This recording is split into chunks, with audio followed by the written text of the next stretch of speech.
ओम श्री गणेशाय नमः। अथ श्री शिवरक्षास्तोत्र विनियोगः। ओम अस्य श्री शिवरक्षास्तोत्र मंत्रस्य याज्ञवल्क्य ऋषिः श्री सदाशिवो देवता अनुष्टुप् छन्दः श्री सदाशिव प्रीत्यर्थं शिवरक्षास्तोत्र जपे विनियोगः। चरितं देवदेवस्य महादेवस्य पावनम् अपारं परमोदारं चतुर्वर्गस्य साधनं गौरीविनायकोपेतं पञ्चवक्त्रं त्रिनेत्रकं शिवं ध्यात्वा दशभुजं शिवरक्षां पठेन्नरः। गंगाधरः शिरः पातु भालम् अर्धेन्दुशेखरः नयने मदनध्वंसी कर्णो सर्पविभूषण घ्राणं पातु पुरारातिः मुखं पातु जगत्पतिः जिह्वां वागीश्वरः पातु कंधरां क्षितिकन्धरः। श्रीकण्ठः पातु मे कण्ठं स्कन्धौ विश्वधुरन्धरः भुजौ भूभारसंहर्ता करौ पातु पिनाकधृक् हृदयं शङ्करः पातु जठरं गिरिजापतिः नाभिं मृत्युञ्जयः पातु कटिव्याघ्राजिनाम्बरः सक्थिनी पातु दीनार्त शरणागतवत्सलः उरुमहेश्वरः पातु जानुनी जगदीश्वरः जङ्घे पातु जगत्कर्ता गुल्फौ पातु गणाधिपः चरणौ करुणासिन्धुः सर्वाङ्गानि सदाशिवः एतां शिवबलोपेतां रक्षां यः सुकृती पठेत् स भुक्त्वा सकलान् कामान् शिवसायुज्यमाप्नुयात्। ग्रहभूतपिशाचाद्यास्त्रैलोक्ये विचरन्ति ये दूरादाशु पलायन्ते शिवनामाभिरक्षणात्। अभयङ्करनामेदं कवचं पार्वतीपतेः भक्त्या बिभरति यः कण्ठे तस्य वश्यं जगत्त्रयम्। इमां नारायणः स्वप्ने शिवरक्षां यथा दिशत् प्रातरुत्थाय योगीन्द्रो याज्ञवल्क्यः तथा लिखत्। चरितं देवदेवस्य महादेवस्य पावनम् अपारं परमोदारं चतुर्वर्गस्य साधनं गौरीविनायकोपेतं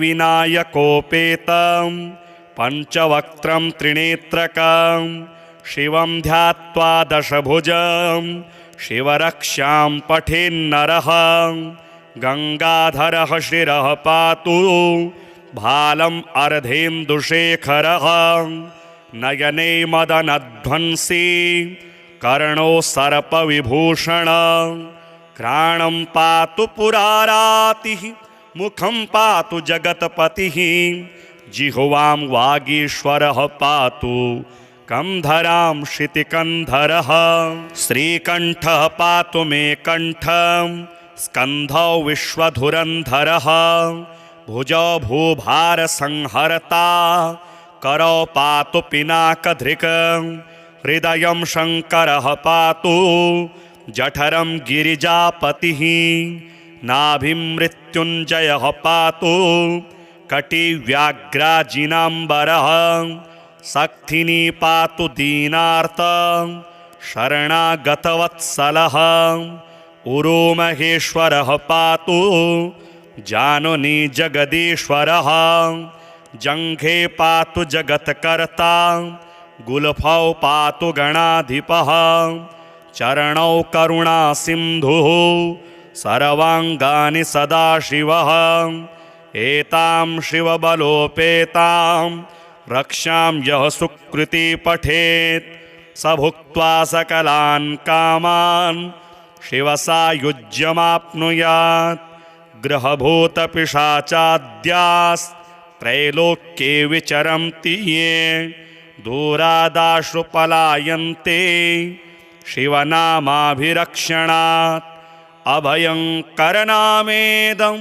कवचं पार्वतीपतेः भक्त्या बिभरति यः कण्ठे तस्य वश्यं जगत्त्रयम् इमां नारायणः स्वप्ने शिवरक्षां यथा दिशत् प्रातरुत्थाय योगीन्द्रो याज्ञवल्क्यः तथा लिखत् चरितं देवदेवस्य महादेवस्य पावनम् अपारं परमोदारं चतुर्वर्गस्य साधनं गौरीविनायकोपेतं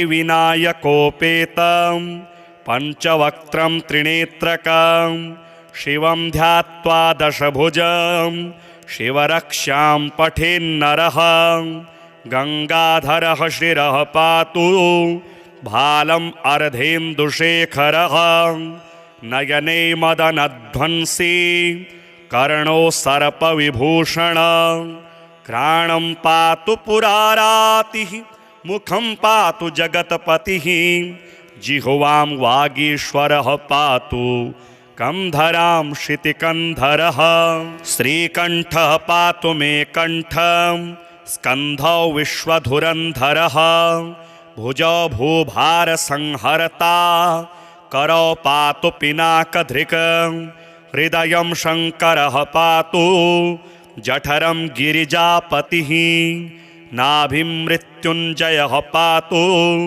कटिव्याघ्राजिनाम्बरः सक्थिनी पातु दीनार्त शरणागतवत्सलः उरोमहेश्वरः पातु जानुनी जगदीश्वरः जङ्घे पातु जगत्कर्ता गुल्फौ पातु गणाधिपः चरणौ करुणासिन्धुः सर्वाङ्गानि सदाशिवः एतां शिवबलोपेतां रक्षां यः सुकृती पठेत् स भुक्त्वा सकलान् कामान् शिवसायुज्यमाप्नुयात् ग्रहभूतपिशाचाद्यास्त्रैलोक्ये विचरन्ति ये दूरादाशु पलायन्ते शिवनामाभिरक्षणात् अभयङ्करनामेदं कवचं पार्वतीपतेः भक्त्या बिभरति यः कण्ठे तस्य वश्यं जगत्त्रयम् इमां नारायणः स्वप्ने शिवरक्षां यथा दिशत् प्रातरुत्थाय योगीन्द्रो याज्ञवल्क्यः तथा लिखत् चरितं देवदेवस्य महादेवस्य पावनम् अपारं परमोदारं चतुर्वर्गस्य साधनं गौरीविनायकोपेतं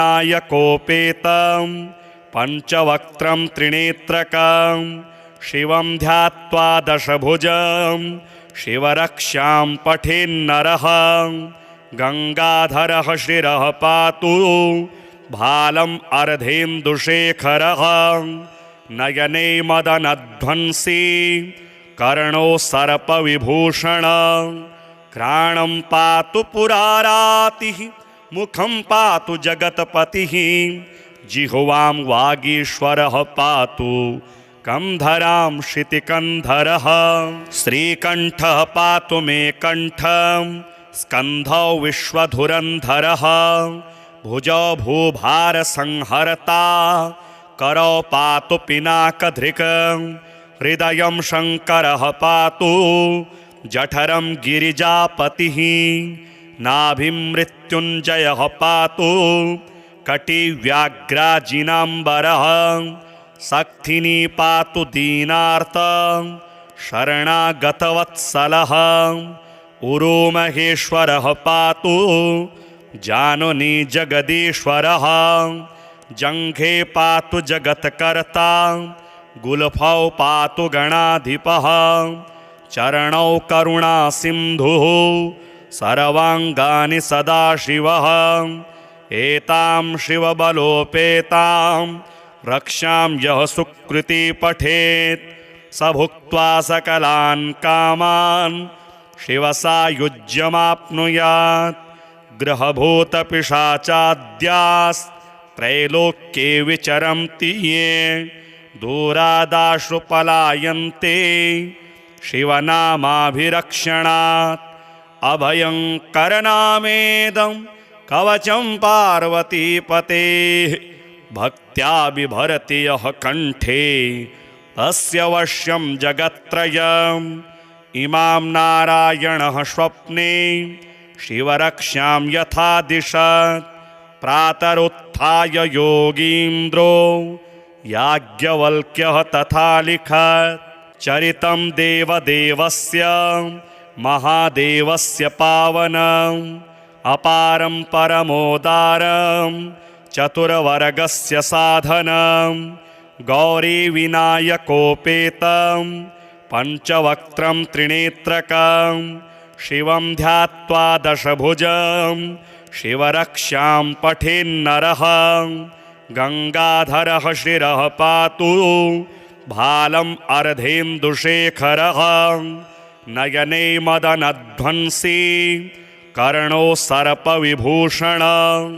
घ्राणं पातु पुरारातिः मुखं पातु जगत्पतिः जिह्वां वागीश्वरः पातु कंधरां शितिकन्धरः। श्रीकण्ठः पातु मे कण्ठं स्कन्धौ विश्वधुरन्धरः भुजौ भूभारसंहर्ता करौ पातु पिनाकधृक्।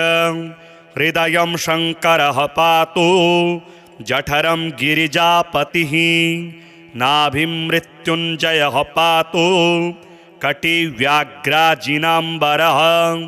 सक्थिनी पातु दीनार्त शरणागतवत्सलः उरोमहेश्वरः पातु जानुनी जगदीश्वरः। जङ्घे पातु जगत्कर्ता गुल्फौ पातु गणाधिपः। चरणौ करुणासिन्धुः सर्वाङ्गानि सदाशिवः। एतां शिवबलोपेतां रक्षां यः सुकृती पठेत् स भुक्त्वा सकलान् कामान् शिवसायुज्यमाप्नुयात्।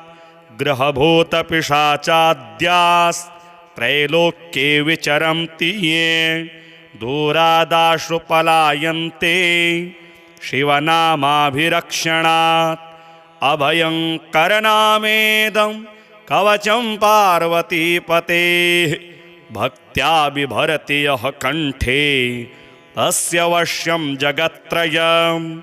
इमां नारायणः स्वप्ने शिवरक्षां यथा दिशत् प्रातरुत्थाय योगीन्द्रो याज्ञवल्क्यः तथा लिखत्।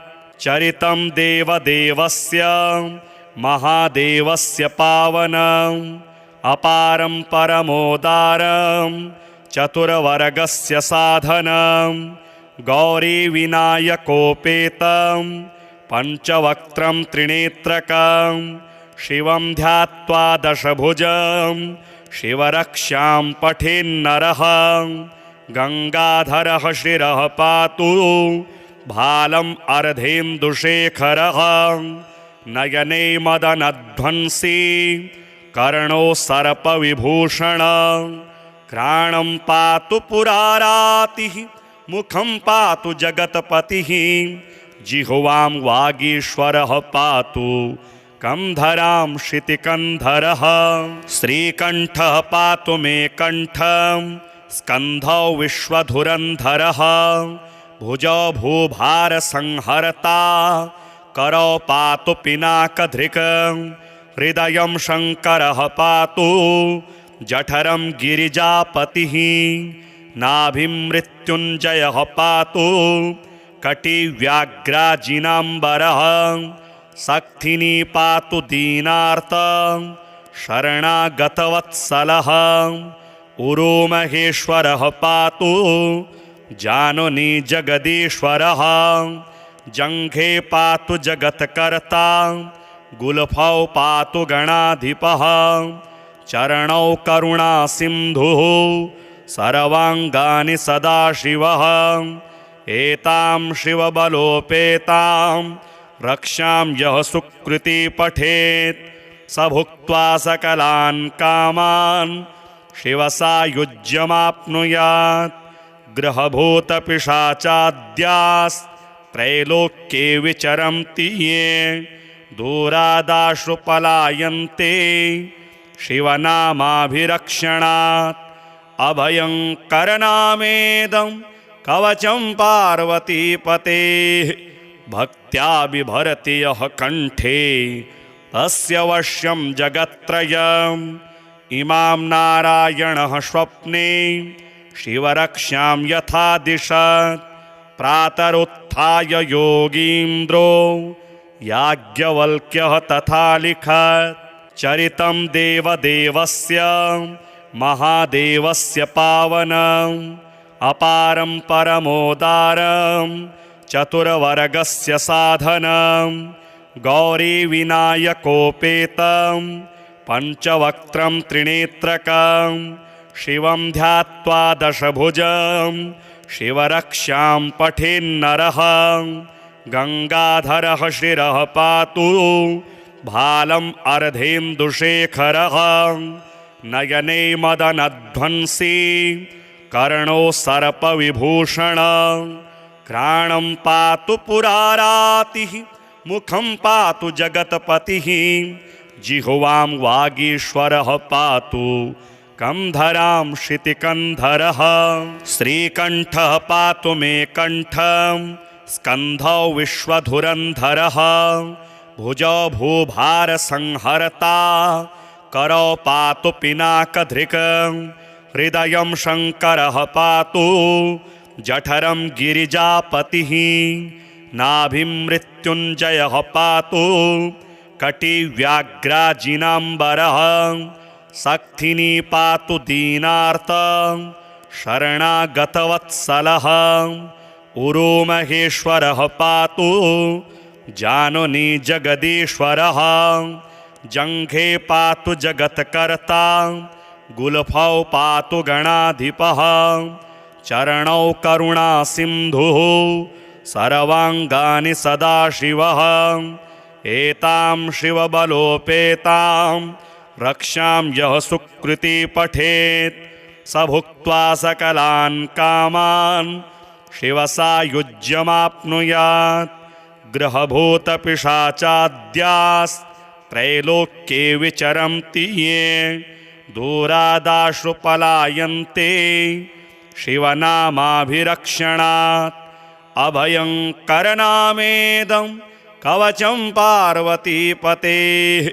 भक्त्या बिभरति यः कण्ठे तस्य वश्यं जगत्त्रयम् इमां नारायणः स्वप्ने शिवरक्षां यथा दिशत् प्रातरुत्थाय योगीन्द्रो याज्ञवल्क्यः तथा लिखत् चरितं देवदेवस्य महादेवस्य पावनम् अपारं परमोदारं चतुर्वर्गस्य साधनं गौरीविनायकोपेतं पञ्चवक्त्रं त्रिनेत्रकं शिवं ध्यात्वा दशभुजं शिवरक्षां पठेन्नरः गङ्गाधरः शिरः पातु भालम् अर्धेन्दुशेखरः नयने मदनध्वंसी कर्णो सर्पविभूषण घ्राणं पातु पुरारातिः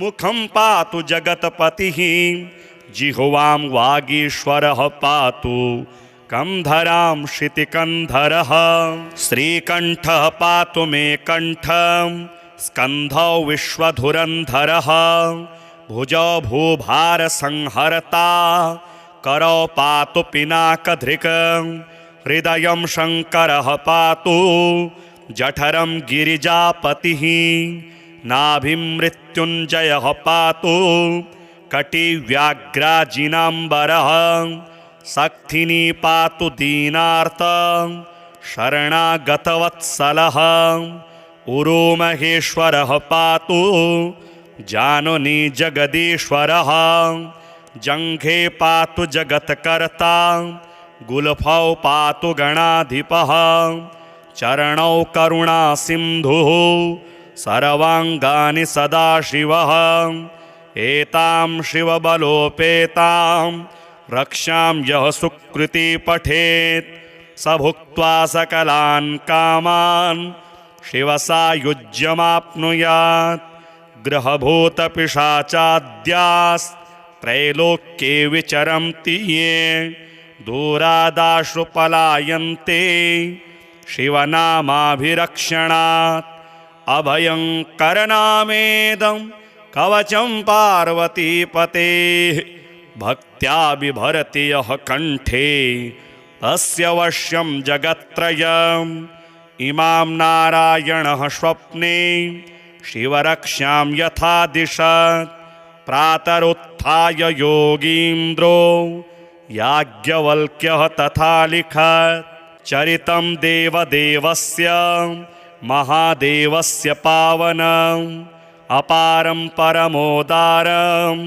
चतुर्वर्गस्य साधनं गौरीविनायकोपेतं पञ्चवक्त्रं त्रिनेत्रकं शिवं ध्यात्वा दशभुजं शिवरक्षां पठेन्नरः गङ्गाधरः शिरः पातु भालम् अर्धेन्दुशेखरः नयने मदनध्वंसी कर्णो सर्पविभूषण घ्राणं पातु पुरारातिः मुखं पातु जगत्पतिः जिह्वां वागीश्वरः पातु कंधरां शितिकन्धरः श्रीकण्ठः पातु मे कण्ठं स्कन्धौ विश्वधुरन्धरः भुजौ भूभारसंहर्ता करौ पातु पिनाकधृक् हृदयं शङ्करः पातु जठरं गिरिजापतिः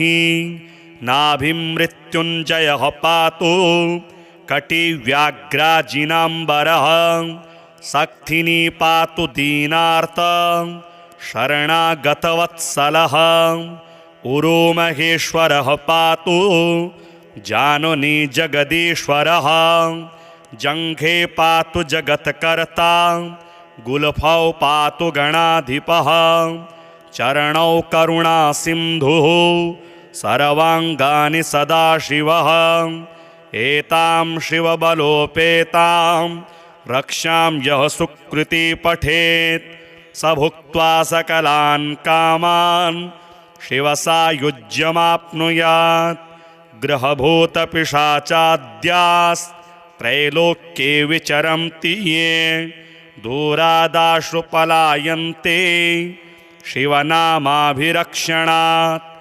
अभयङ्करनामेदं कवचं पार्वतीपतेः भक्त्या बिभरति यः कण्ठे तस्य वश्यं जगत्त्रयम् इमां नारायणः स्वप्ने शिवरक्षां यथा दिशत् प्रातरुत्थाय योगीन्द्रो याज्ञवल्क्यः तथा लिखत् चरितं देवदेवस्य महादेवस्य पावनम् अपारं परमोदारं चतुर्वर्गस्य साधनं गौरीविनायकोपेतं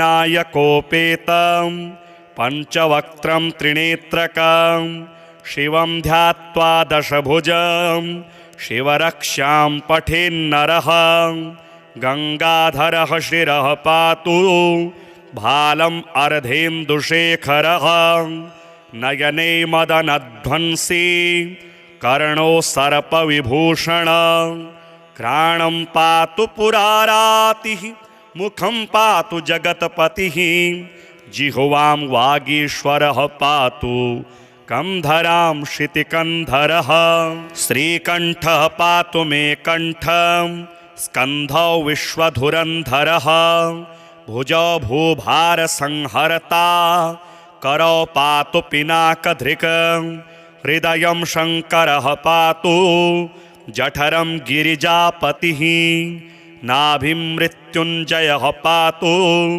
कटिव्याघ्राजिनाम्बरः सक्थिनी पातु दीनार्त शरणागतवत्सलः उरोमहेश्वरः पातु जानुनी जगदीश्वरः जङ्घे पातु जगत्कर्ता गुल्फौ पातु गणाधिपः चरणौ करुणासिन्धुः सर्वाङ्गानि सदाशिवः एतां शिवबलोपेतां रक्षां यः सुकृती पठेत् स भुक्त्वा सकलान् कामान् शिवसायुज्यमाप्नुयात् ग्रहभूतपिशाचाद्यास्त्रैलोक्ये विचरन्ति ये दूरादाशु पलायन्ते शिवनामाभिरक्षणात् अभयङ्करनामेदं कवचं पार्वतीपतेः भक्त्या बिभरति यः कण्ठे तस्य वश्यं जगत्त्रयम् इमां नारायणः स्वप्ने शिवरक्षां यथा दिशत् प्रातरुत्थाय योगीन्द्रो याज्ञवल्क्यः तथा लिखत् चरितं देवदेवस्य महादेवस्य पावनम् अपारं परमोदारं चतुर्वर्गस्य साधनं गौरीविनायकोपेतं पञ्चवक्त्रं त्रिनेत्रकं शिवं ध्यात्वा दशभुजं शिवरक्षां पठेन्नरः गङ्गाधरः शिरः पातु भालम् अर्धेन्दुशेखरः नयने मदनध्वंसी कर्णो सर्पविभूषण घ्राणं पातु पुरारातिः मुखं पातु जगत्पतिः जिह्वां वागीश्वरः पातु कंधरां शितिकन्धरः श्रीकण्ठः पातु मे कण्ठं स्कन्धौ विश्वधुरन्धरः भुजौ भूभारसंहर्ता करौ पातु पिनाकधृक् हृदयं शङ्करः पातु जठरं गिरिजापतिः नाभिं मृत्युञ्जयः पातु कटिव्याघ्राजिनाम्बरः सक्थिनी पातु दीनार्त शरणागतवत्सलः उरोमहेश्वरः पातु जानुनी जगदीश्वरः जङ्घे पातु जगत्कर्ता गुल्फौ पातु गणाधिपः चरणौ करुणासिन्धुः सर्वाङ्गानि सदाशिवः एतां शिवबलोपेतां रक्षां यः सुकृती पठेत् स भुक्त्वा सकलान् कामान् शिवसायुज्यमाप्नुयात् ग्रहभूतपिशाचाद्यास्त्रैलोक्ये विचरन्ति ये दूरादाशु पलायन्ते शिवनामाभिरक्षणात् अभयङ्करनामेदं कवचं पार्वतीपतेः भक्त्या बिभरति यः कण्ठे तस्य वश्यं जगत्त्रयम् इमां नारायणः स्वप्ने शिवरक्षां यथा दिशत् प्रातरुत्थाय योगीन्द्रो याज्ञवल्क्यः तथा लिखत् चरितं देवदेवस्य महादेवस्य पावनम् अपारं परमोदारं चतुर्वर्गस्य साधनं गौरीविनायकोपेतं पञ्चवक्त्रं त्रिनेत्रकं शिवं ध्यात्वा दशभुजं शिवरक्षां पठेन्नरः गङ्गाधरः शिरः पातु भालम् अर्धेन्दुशेखरः नयने मदनध्वंसी कर्णो सर्पविभूषण घ्राणं पातु पुरारातिः मुखं पातु जगत्पतिः जिह्वां वागीश्वरः पातु कंधरां शितिकन्धरः श्रीकण्ठः पातु मे कण्ठं स्कन्धौ विश्वधुरन्धरः भुजौ भूभारसंहर्ता करौ पातु पिनाकधृक् हृदयं शङ्करः पातु जठरं गिरिजापतिः नाभिं मृत्युञ्जयः पातु कटिव्याघ्राजिनाम्बरः सक्थिनी पातु दीनार्त शरणागतवत्सलः उरोमहेश्वरः पातु जानुनी जगदीश्वरः जङ्घे पातु जगत्कर्ता गुल्फौ पातु गणाधिपः चरणौ करुणासिन्धुः सर्वाङ्गानि सदाशिवः एतां शिवबलोपेतां रक्षां यः सुकृती पठेत् स भुक्त्वा सकलान् कामान् शिवसायुज्यमाप्नुयात् ग्रहभूतपिशाचाद्यास्त्रैलोक्ये विचरन्ति ये दूरादाशु पलायन्ते शिवनामाभिरक्षणात् अभयङ्करनामेदं कवचं पार्वतीपतेः भक्त्या बिभरति यः कण्ठे तस्य वश्यं जगत्त्रयम् इमां नारायणः स्वप्ने शिवरक्षां यथा दिशत् प्रातरुत्थाय योगीन्द्रो याज्ञवल्क्यः तथा लिखत् चरितं देवदेवस्य महादेवस्य पावनम् अपारं परमोदारं चतुर्वर्गस्य साधनं गौरीविनायकोपेतं पञ्चवक्त्रं त्रिनेत्रकं शिवं ध्यात्वा दशभुजं शिवरक्षां पठेन्नरः गङ्गाधरः शिरः पातु भालम् अर्धेन्दुशेखरः नयने मदनध्वंसी कर्णो सर्पविभूषण घ्राणं पातु पुरारातिः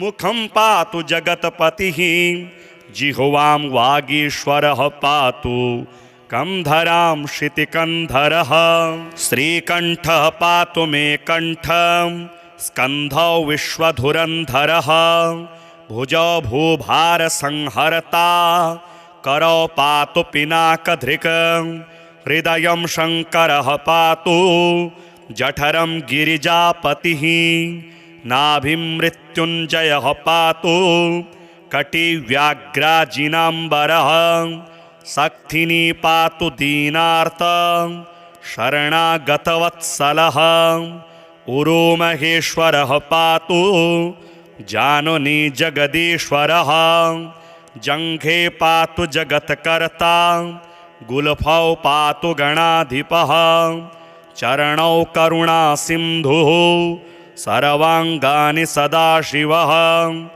एतां शिवबलोपेतां रक्षां यः सुकृती पठेत् स भुक्त्वा सकलान् कामान् शिवसायुज्यमाप्नुयात् ग्रहभूतपिशाचाद्यास्त्रैलोक्ये विचरन्ति ये दूरादाशु पलायन्ते शिवनामाभिरक्षणात् अभयङ्करनामेदं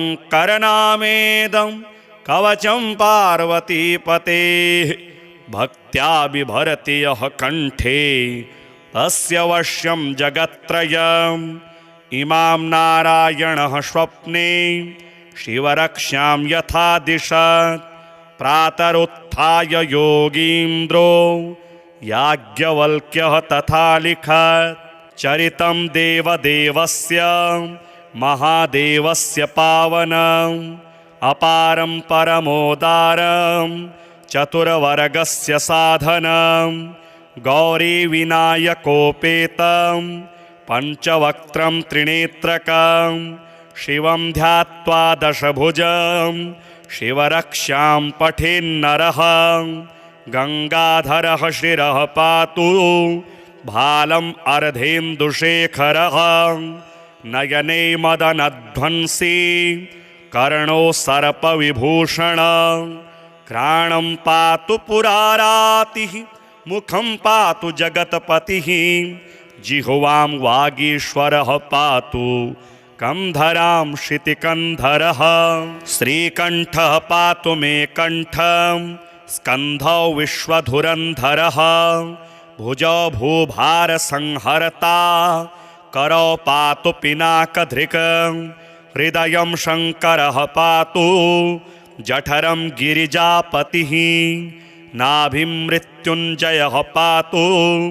कटिव्याघ्राजिनाम्बरः सक्थिनी पातु दीनार्त शरणागतवत्सलः उरोमहेश्वरः पातु जानुनी जगदीश्वरः जङ्घे पातु जगत्कर्ता गुल्फौ पातु गणाधिपः चरणौ करुणासिन्धुः सर्वाङ्गानि सदाशिवः एतां शिवबलोपेतां रक्षां यः सुकृती पठेत् स भुक्त्वा सकलान् कामान् शिवसायुज्यमाप्नुयात् ग्रहभूतपिशाचाद्यास्त्रैलोक्ये विचरन्ति ये दूरादाशु पलायन्ते शिवनामाभिरक्षणात् अभयङ्करनामेदं कवचं पार्वतीपतेः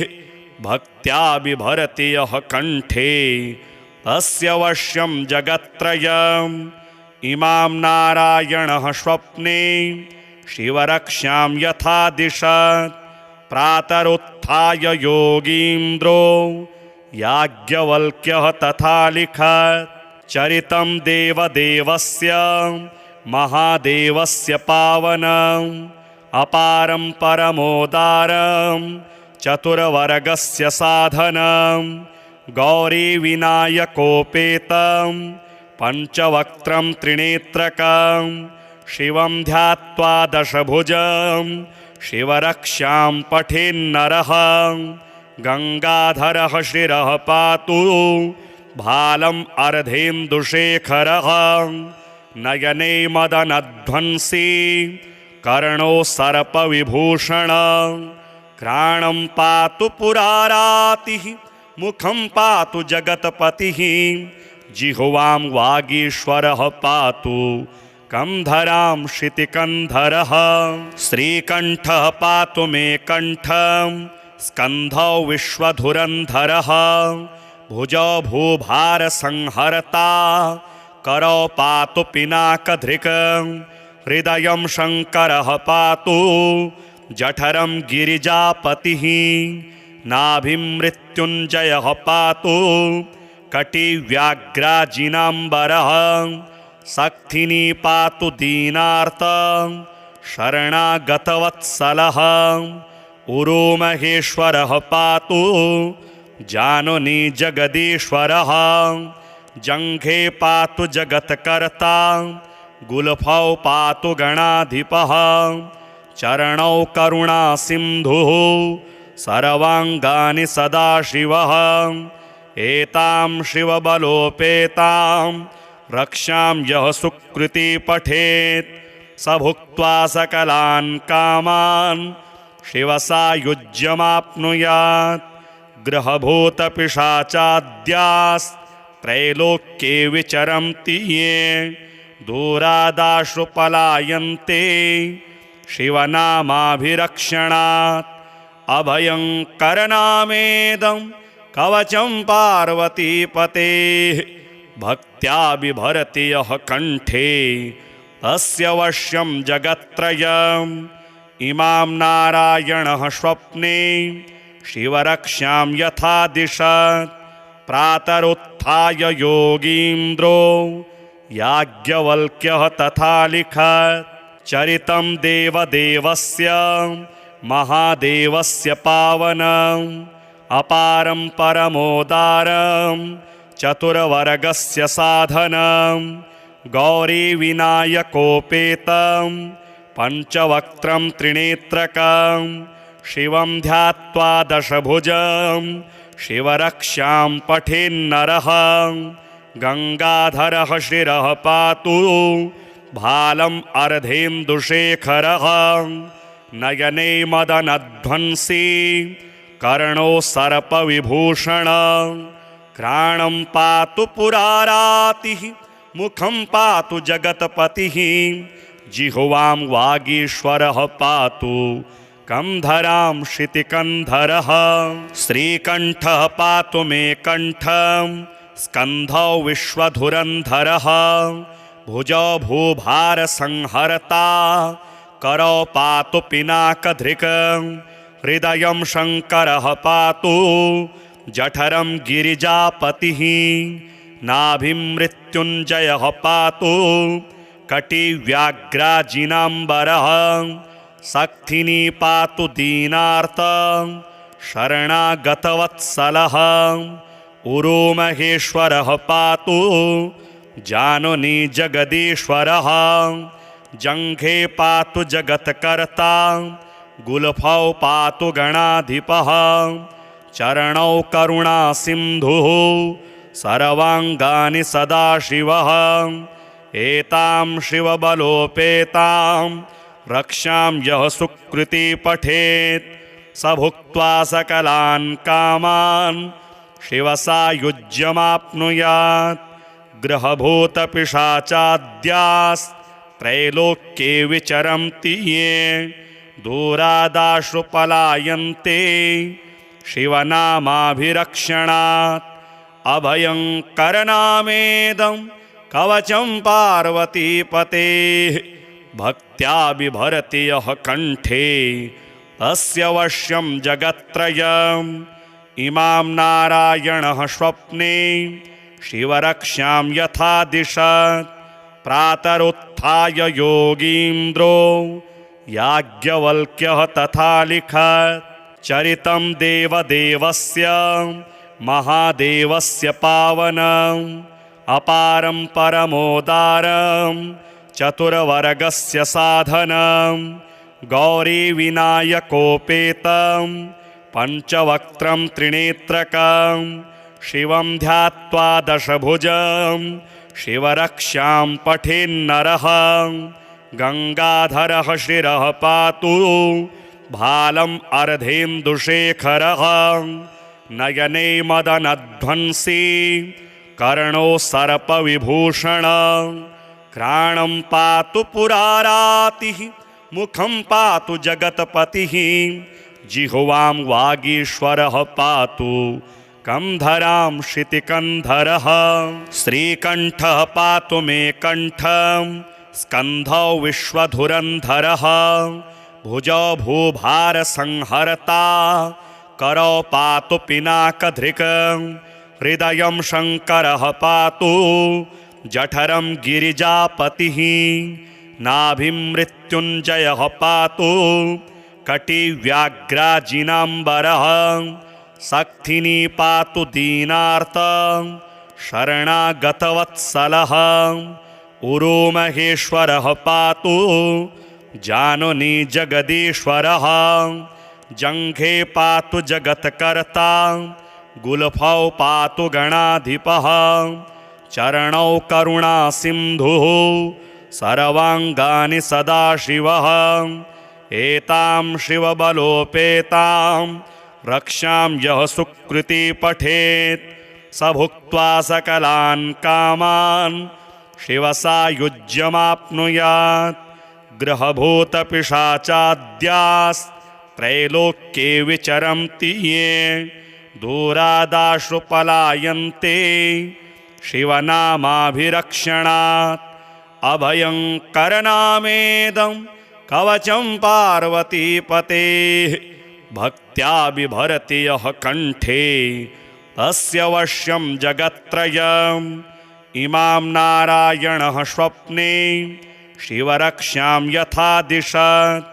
प्रातरुत्थाय योगीन्द्रो याज्ञवल्क्यः तथा लिखत्। चरितं देवदेवस्य महादेवस्य पावनम्। अपारं परमोदारं चतुर्वर्गस्य साधनं। गौरीविनायकोपेतं पञ्चवक्त्रं त्रिनेत्रकं। शिवं ध्यात्वा दशभुजं शिवरक्षां पठेन्नरः। गङ्गाधरः शिरः पातु भालम् अर्धेन्दुशेखरः। नयने मदनध्वंसी कर्णो सर्पविभूषण घ्राणं पातु पुरारातिः मुखं पातु जगत्पतिः जिह्वां वागीश्वरः पातु कंधरां क्षितिकन्धरः श्रीकण्ठः पातु मे कण्ठं स्कन्धौ विश्वधुरन्धरः भुजौ भूभारसंहर्ता करौ पातु पिनाकधृक् हृदयं शङ्करः पातु जठरं गिरिजापतिः नाभिं मृत्युञ्जयः पातु कटिव्याघ्राजिनाम्बरः सक्थिनी पातु दीनार्त शरणागतवत्सलः उरोमहेश्वरः पातु जानुनी जगदीश्वरः जङ्घे पातु जगत्कर्ता गुल्फौ पातु गणाधिपः चरणौ करुणासिन्धुः सर्वाङ्गानि सदाशिवः एतां शिवबलोपेतां रक्षां यः सुकृती पठेत् स भुक्त्वा सकलान् कामान् शिवसायुज्यमाप्नुयात् ग्रहभूतपिशाचाद्यास्त्रैलोक्ये विचरन्ति ये दूरादाशु पलायन्ते शिवनामाभिरक्षणात् अभयङ्करनामेदं कवचं पार्वतीपतेः भक्त्या बिभरति यः कण्ठे तस्य वश्यं जगत्त्रयम् इमां नारायणः स्वप्ने शिवरक्षां यथा दिशत् प्रातरुत्थाय योगीन्द्रो याज्ञवल्क्यः तथा लिखत् चरितं देवदेवस्य महादेवस्य पावनम् अपारं परमोदारं चतुर्वर्गस्य साधनं गौरीविनायकोपेतं पञ्चवक्त्रं त्रिनेत्रकं शिवं ध्यात्वा दशभुजं शिवरक्षां पठेन्नरः गङ्गाधरः शिरः पातु भालम् अर्धेन्दुशेखरः नयने मदनध्वंसी कर्णो सर्पविभूषण घ्राणं पातु पुरारातिः मुखं पातु जगत्पतिः जिह्वां वागीश्वरः पातु कंधरां क्षितिकन्धरः श्रीकण्ठः पातु मे कण्ठं स्कन्धौ विश्वधुरन्धरः भुजौ भूभारसंहर्ता करौ पातु पिनाकधृक् हृदयं शङ्करः पातु जठरं गिरिजापतिः नाभिं मृत्युञ्जयः पातु कटिव्याघ्राजिनाम्बरः सक्थिनी पातु दीनार्त शरणागतवत्सलः उरोमहेश्वरः पातु जानुनी जगदीश्वरः जङ्घे पातु जगत्कर्ता गुल्फौ पातु गणाधिपः चरणौ करुणासिन्धुः सर्वाङ्गानि सदाशिवः एतां शिवबलोपेतां रक्षां यः सुकृती पठेत् स भुक्त्वा सकलान् कामान् शिवसायुज्यमाप्नुयात् ग्रहभूतपिशाचाद्यास्त्रैलोक्ये विचरन्ति ये दूरादाशु पलायन्ते शिवनामाभिरक्षणात् अभयङ्करनामेदं कवचं पार्वतीपतेः भक्त्या बिभरति यः कण्ठे तस्य वश्यं जगत्त्रयम् इमां नारायणः स्वप्ने शिवरक्षां यथा दिशत् प्रातरुत्थाय योगीन्द्रो याज्ञवल्क्यः तथा लिखत् चरितं देवदेवस्य महादेवस्य पावनम् अपारं परमोदारं चतुर्वर्गस्य साधनं गौरीविनायकोपेतं पञ्चवक्त्रं त्रिनेत्रकं शिवं ध्यात्वा दशभुजं शिवरक्षां पठेन्नरः गङ्गाधरः शिरः पातु भालम् अर्धेन्दुशेखरः नयने मदनध्वंसी कर्णो सर्पविभूषण घ्राणं पातु पुरारातिः मुखं पातु जगत्पतिः जिह्वां वागीश्वरः पातु कंधरां शितिकन्धरः श्रीकण्ठः पातु मे कण्ठं स्कन्धौ विश्वधुरन्धरः भुजौ भूभारसंहर्ता करौ पातु पिनाकधृक् हृदयं शङ्करः पातु जठरं गिरिजापतिः नाभिं मृत्युञ्जयः पातु कटिव्याघ्राजिनाम्बरः सक्थिनी पातु दीनार्त शरणागतवत्सलः उरोमहेश्वरः पातु जानुनी जगदीश्वरः जङ्घे पातु जगत्कर्ता गुल्फौ पातु गणाधिपः चरणौ करुणासिन्धुः सर्वाङ्गानि सदाशिवः एतां शिवबलोपेतां रक्षां यः सुकृती पठेत् स भुक्त्वा सकलान् कामान् शिवसायुज्यमाप्नुयात् ग्रहभूतपिशाचाद्यास्त्रैलोक्ये विचरन्ति ये दूरादाशु पलायन्ते शिवनामाभिरक्षणात् अभयङ्करनामेदं कवचं पार्वतीपतेः भक्त्या बिभरति यः कण्ठे तस्य वश्यं जगत्त्रयम् इमां नारायणः स्वप्ने शिवरक्षां यथा दिशत् प्रातरुत्थाय योगीन्द्रो याज्ञवल्क्यः तथा लिखत्